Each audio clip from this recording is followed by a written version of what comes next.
لو كسو كترو فكرنا ويني ما غوازي هرودا الكرم ان شاء الله مدينه والله بالله سوستي والله እንዲያችን ካባ ሰው እንደነካት والله العظيم الله نجي والله እንድች አርገን የሚይዛት ማንንም ከማንም ማያዝ በላይም በበር በሰርም በበር ዞሮ ማለት ነው መንካት ነው እንድች አርገ መያዝ ይቀርም ኢንሻአላህ ቀኑም ማይረዝም አሁን ነው ማኔ ከምሬ ነው አንቺ አታስቂ ከደጆ ሲጠጋ ሰበራንነቴ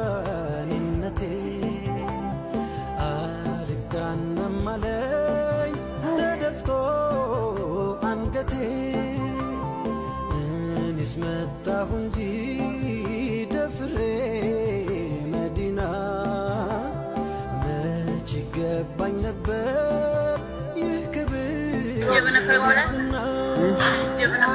ደስታዬ ወደር የለው ሁለት ደግሞ አውሮፕላን ላይ ወጥቼ ደስታዬ ወደር የለው ምን ብዬ እንገር እና ዲላ እኔ ሐምዛ በአውሮፕላን ላይ ሄደ ረማመን ይሳነዋል ማንንም አያምንም እኮ እንደው ሐምዛ ይሄንን ነገር ይዞ ካባል ነካ ማንንም አያምንም ይቅርታ አድርግልኝ ግን ይሄ ሁላ ምንድነው እንደው ጌታዬን አላህ ወላሂ እንደው አልሰማው ሰው አይደል ወላሂ አይወልድ ምንም አይነት አምሳያ የሌለው ጌታ እኮ ምን እለዋለሁ ጌታዬ በቃ አላህ ወውድ ደረጋለሁ እንደው አላህ ወልሐምዱሊላህ ነው አላህዬ እኮ በንጹህ ልባችን ያደረግነውን ዱዓ ይሰማናል። ቅርብ ጊዜ ሲዘዋወር የነበረው የሐምዛን ቪዲዮ ተመልክታችኋል። ወላሂ ለአዚም 3 እያማለ ከአባን ሂጄ በእጄ ነካታለሁ ግን ጊዜው ደግሞ ሩቅ አይደለም ቅርብ ጊዜ ነው ሲል ነበር። ሱብሃንአላህ እንደ አፉ እንደ ልቡ አላህ ሰምቶት ደግሞ ማንም ሰው ያላሰበውን ያላቀደውን ነገር ደግሞ እሱ አቅዶ አስቦ ንያውን አስፍቶ ነበር። አላህ ደግሞ ንያውን ሞላለትና አሁን የሚፈልገውን ቦታ ወስዶ እንደምትመለከቱት እዛው ከአባዋ ላይ ሲደርስ ስቅስቅ ብሎ እያለቀሰ ይገኛል። ሱብሃንአላህ ምን አለ ያማረ ህይወት ነው። ምን አለ ያማረ ውስጡ ላይ ያለውን እስቲ አስባችሁታል። ውስጡ ላይ ያለው የነበረው ንያ የተናገረውን ንግግር አላህ እውን ሲያደርግለት እንዳለውም ደግሞ በቅርብ ጊዜ ውስጥ አሳክቶለት እንደተናገረው ተመልከቱ። እዚህ ጋር ደርሶ ያቺን የተባረከችን ቦታ ያቺን ንጹህ የሆነችውን ቦታ ያቺን አላህ Subhanahu Wa Ta'ala የሚወዳትን ቦታ ወስቶ አዘይሮታል ማለት ነው። ሐምዛ ግን ይሄንን እግሩን ተሸክሞ በዚህ እግሩ አውሮፕላን ወጥቶ በዚህ እግሩ መካ መዲናን ይረግጣል ብሎ ያሰበ ሰው የለም እያለ ነው ሐምዛ ራሱ ማለት ነው። ሱብሃንአላህ ሰዎች ያላሉትን ሰዎች ያላሰቡትን ደግሞ አላህ Subhanahu Wa Ta'ala ምንም አይነት ሰው ብትሆኑ ምንም አይነት ችግር ቢደርስባችሁ አላህ ራሱ ደግሞ ያንን ችግር ቀርፎ ያንን የምትፈልጉትን ደረጃ ሊያደርሳችሁ ይችላል። ሰው ስላለ ብቻ አይደለም አላህ Subhanahu Wa Ta'ala ስላለ ብቻና ብቻ ነው ያ ነገር ሊሆን የሚችለው። አስባችሁታል? የሐምዛ ነገር ያላየ ሰው አለ ብዬ አላስብም። እግሮቹ በእግሩ ላይ እግሮቹ እንዳለ ሆኖ በታች በኩል ትርፍ ስጋ ነው ያሸከመው አላህ Subhanahu Wa Ta'ala በምን ጥበቡ እንዴት እንዳደረገው ወላሁ አለም። አላህ ለምን አደረገ ተብሎ አይወቀስም። አላህ አውቆ ነው ያደረገው። ሱብሃንአላህ ይራመዳል ይሄዳል። ነገር ግን እግሮቹ እንዳሉ ጣቶቹ ሁሉ ነገሮቹ እንዳለ ሆኖ ግን ደግሞ እግሮቹ ላይ ትርፍ ስጋ ከመጠን በላይ አላህ Subhanahu Wa Ta'ala ጥሎ ያ ራሱ አልገደበው ራሱ በቃ ተገርሟል። ሐምዛ ይሄንን እግር ይዞ በዚህ እግሩ መካ መዲናን ይረግጣል ብሎ የሚያስብ ሰው የለም ሲል ነበር። የሚያስብ ሰው ይኑር አይኑር አላህ ግድ የለው አላህ አይጨንቀውም። ግን አላህ ደግሞ የቀነህን ያኔ የውስጥህን አይቶ ደግሞ የምትፈልገውን ቦታ አላህ ባለው ጊዜ ደግሞ ሱብሃንአላህ ያ ወንድማችን ሐምዛ እንዳለው በዛችው ቅርብ ጊዜ ደግሞ አላህ የሚፈልገውን ቦታ ወስዷል። መከተል ሙከረማ ከአባው ጋር ደርሶ እያለቀሰ ይገኛል ወንድማችን ሐምዛ። እንግዲህ ከዚህ በኋላ ያለው ቆይታው ደግሞ ወደ መዲና ይሆናል። የሚፈልጋቸው ቦታዎችን ለመጎብኘት ያለው ነገር ሁሉ ለማየትና ዚያራ ለማድረግ ነው የሄደው። ኡምራና ዚያራ አሁን ኡምራውን ያከናወነ ይገኛል። ቀጣይ ደግሞ ወደ ዚያራው ይሄዳል ማለት ነው። ሱብሃንአላህ አላህን እናንተ ብቻ ንያችሁን አሳምራችሁ ውስጣችሁን አሳምራችሁ መልካሙን ነገር ሁሉ ተመኙት።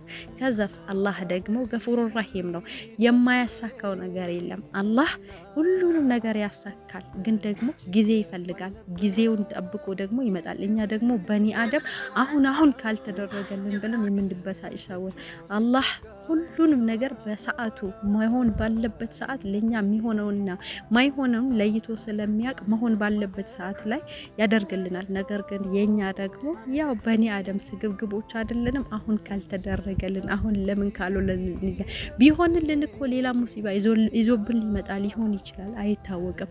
ስለዚህ ብንረጋጋና አላህን ደግሞ ልክ እንደ ሐምዛ በንጹህ ልባችን ብንለምነው አላህ ማያሳካው ነገር አለ ብዬ አላስብም። በፍጹም የለም። አላህ ደግሞ ያሳካዋል። ነገር ግን ከኛ ምን ይፈልጋል? ንጹህ ልባችንና ንጹህ ማንነታችንን ወደሱ እጃችንን መዘርጋት ብቻና ብቻ ነው የሚፈልገው።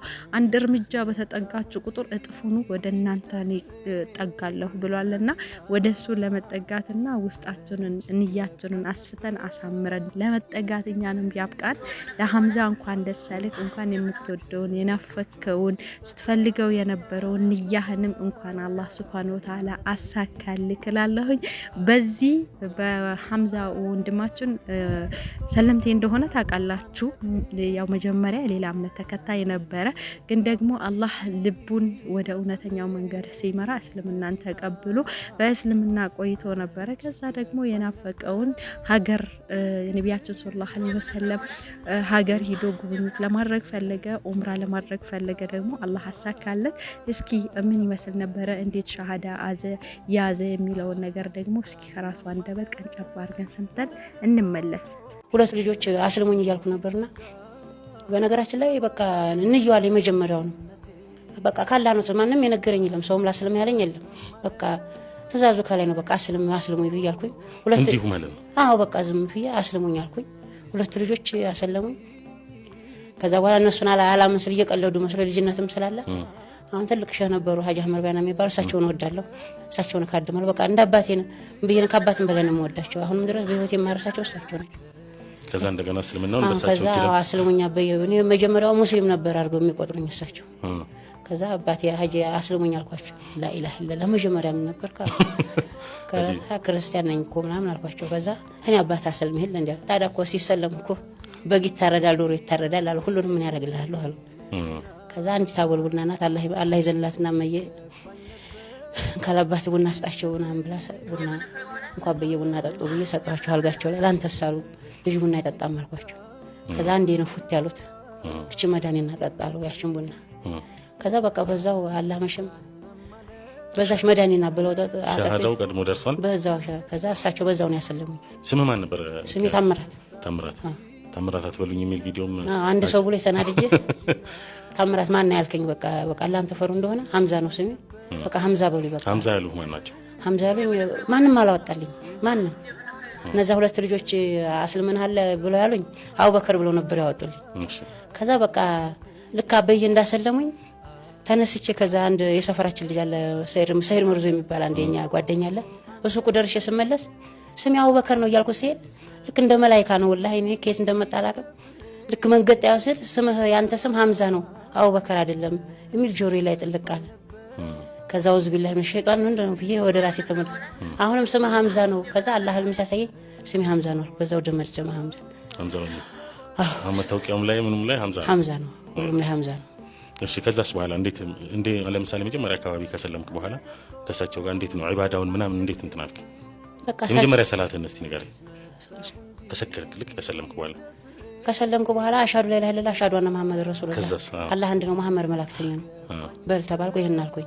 እዛስ የመጀመሪያው ሰላት ስትሰግድ በቃ የሆነ በቃ የደስ ነገር በቃ ገና የተወለደ ህፃን ልጅ እንደዛ በቃ ምንም ነገር እንትን የለው ምንም ነገር በቃ ጥርት ገና የተወለደ እንደዛ ነገር ነው እንትን ያለኝ። ኦኬ ከዛ በኋላ ያው ከሰለምክ በኋላ ምንም የገጠመህ ችግር የለም? እንደው ምንም ነገር የለም። ከሰፈርም ምንም ነገር የለም። የሚያስቸግሩ ሰዎች የሉም። አንድ